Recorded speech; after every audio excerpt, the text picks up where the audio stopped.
Hey friends, what's up? So today I thought I'd share with you how we could write a testing library for Backbone. So not a whole lot of people are using Backbone these days, but I thought it'd be kind of cool to just take a flashback and see what it would be like, because the DOM testing library is pretty what's the word I'm looking for? Flexible, and so you can create a testing library for just about everything. So we've got the React testing library. There are actually buckle script bindings for the React testing library, so you can do actually no, for the DOM testing library. So there's BS DOM testing library, so you can do testing library stuff in Reason. There's Vue testing library, Angular testing library, NGX testing library. Somebody wants to write an Ember testing library. I wrote a HyperRap testing library, but it's a little tricky because HyperRap, whenever you interact with the app, it doesn't re-render anything until the next tick of the event loop. So you have to wait after every interaction, which is kind of annoying. But I can link to that in the description of the video. You might think that's kind of interesting. But yeah, so I just played around a little bit and made a Backbone testing library, and I thought I'd share that with you. So just to save us some time, whoops, I'm gonna just copy a Backbone doodad here. I'm gonna make a new file called app.js. This is gonna be our Backbone component. And yeah, so we just have it initialized. That initializes our state and renders. I made the set state thing that'll update our state and renders. Then we have our events, and we have event handlers. So there's some indirection for you, fun stuff. And then our render, which just updates the HTML of our element. Cool, so let's go ahead and let's see what this render thing looks like. We go to our index, swap that out. We're gonna add Backbone as a dependency. Okay, and it should render something.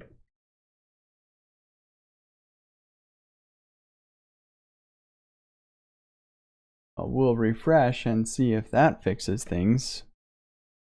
Kind of weird.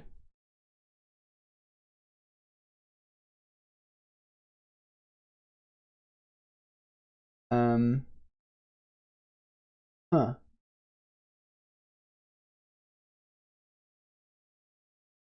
Export app. This is weird. I literally have this working in another code sandbox over here. So, okay, well, boo-hoo on that thing.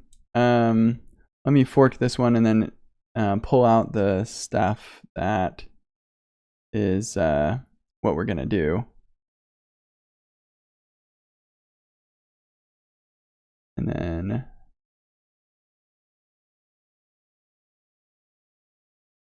sorry about that. That's so weird. Okay, so let me grab this thing. I'm gonna get rid of this. Delete that. And we'll just delete all of the contents here. Okay, cool. So I'll pull this one up instead, because this one works. Okay.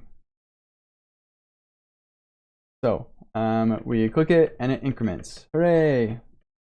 Good old Backbone doing its job for us. And oh no, spoiler alert. That was supposed to be gone. All this is supposed to be gone actually. Okay, so we've got our Backbone component. It's Backbone view. It's managing its own state. In Backbone, you'd normally have a model for all the state and stuff, but goodness gracious, it works just fine. So let's go ahead and take a look at what it would take to make a Backbone testing library. So the cool thing is you have the DOM testing library here, and this is actually where most of the magic is happening for all of these common libraries. So like you have your fire event and wait for element, and all the queries, they're all right here. And then you have this get queries for element APIs. And so that's what we're going to be utilizing to make a render function. So like the only thing that React testing library gives you really is the render function that you can use. And so what I'm going to do first is I'm going to import render from, and we'll go up to directories, backbone testing library. And then we'll have a test that says, oh, that's weird. Huh.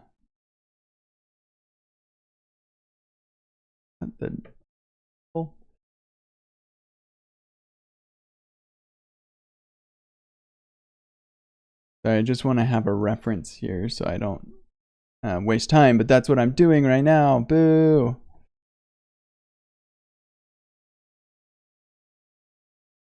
Code Sandbox sometimes lets me down a little bit.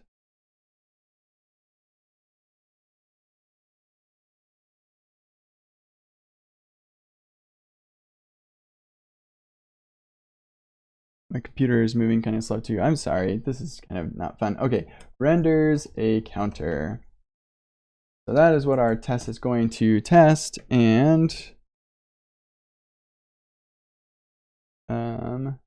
yeah, this should have my stuff. There it is. Okay. Okay, so what we're going to do is we're going to pull in the app, the default export from this module into this. So we'll say import app from app.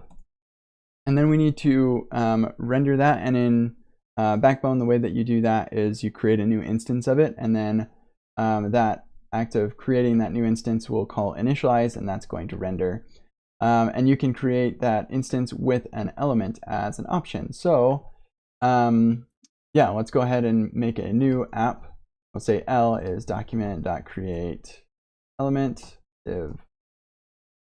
Okay, cool. So that should render something to that element.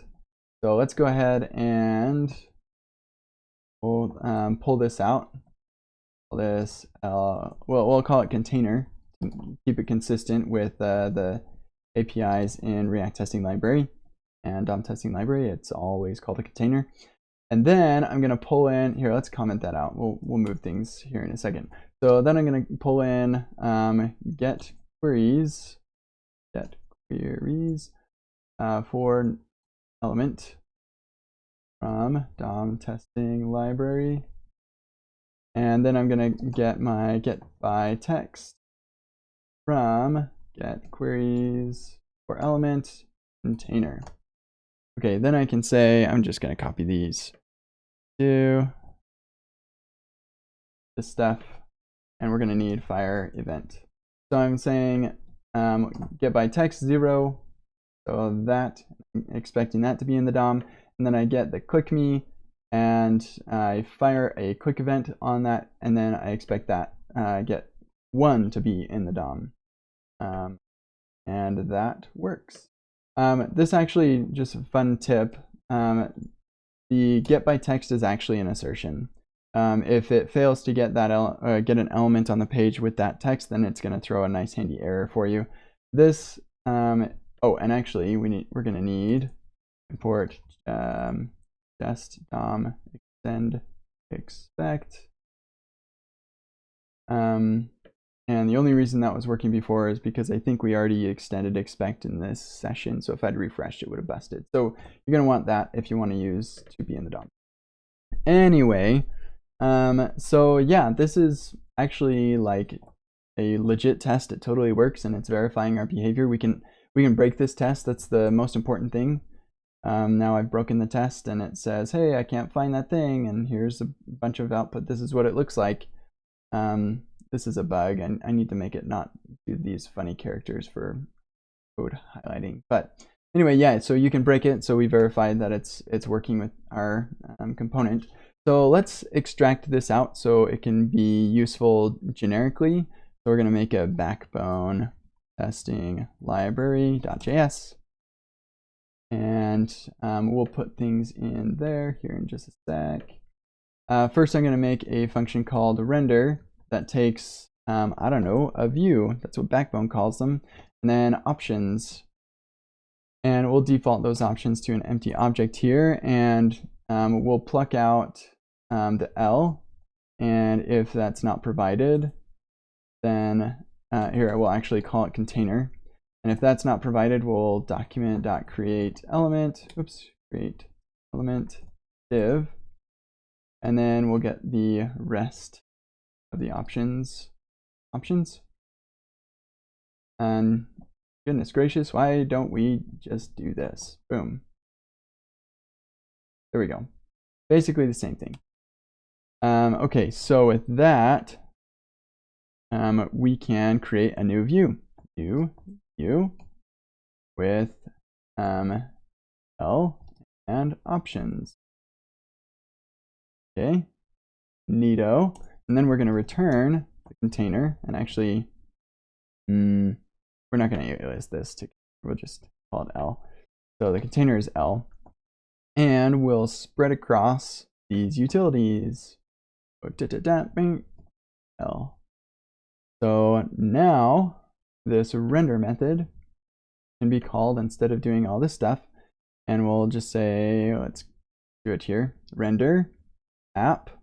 And I don't really care to specify a container. You can make one yourself. And ta-da!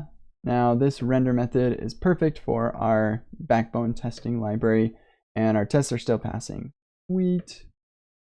So now all that needs to be done is to pull this out, paste it in here, export render, and export star from DOM testing library.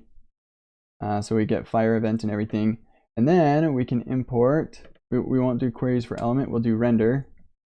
And we'll go backbone testing library. And things busted. Queries for, oh, we're gonna need this thing. Import from DOM testing library. Sweet. Cool, so that's that. Now I can just take this thing and publish it to NPM, and all the new Backbone users will love it. It'll be great. You'll be able to test your views like they're real components and stuff. You can, because we're passing the options here, you could pass your stores and collections and models and all that stuff right to the view for testing purposes, and then interact with it the same way the user would. And yeah, it's not a whole lot. It's like 13 lines. That's not bad. So anyway, hopefully this is helpful. I thought about doing the same thing for for like jQuery in general, but I was kind of struggling to see how that would be at all relevant. I also did do this for HyperRap. So I'll pull that up really quick so you can check that out. It's kind of interesting. So we've got our HyperRap thing here. We've got state actions in view. And then here in our test, we've got this async function. So this is where I was saying like everything in Hyper is asynchronous. And so yeah, we render the thing and then we have to wait. And then I created this little helper to click because I was tired of putting a wait after every fire event call. And then you just await every single user interaction. Kind of annoying, but it totally works. Yeah, you just await render my app and you get all the stuff. You also have this, oh, I removed it, but you can also use make a debug thing. Check out React testing library for that. Don't need the container, just need those things. So anyway, it's actually like this is all it takes to make a testing library for something. So if you wanted to make the Ember testing library, I know somebody kind of thought about doing something like that, then feel free. It's kind of straightforward, I think. And you wind up with tests that test things the way that the user tests them.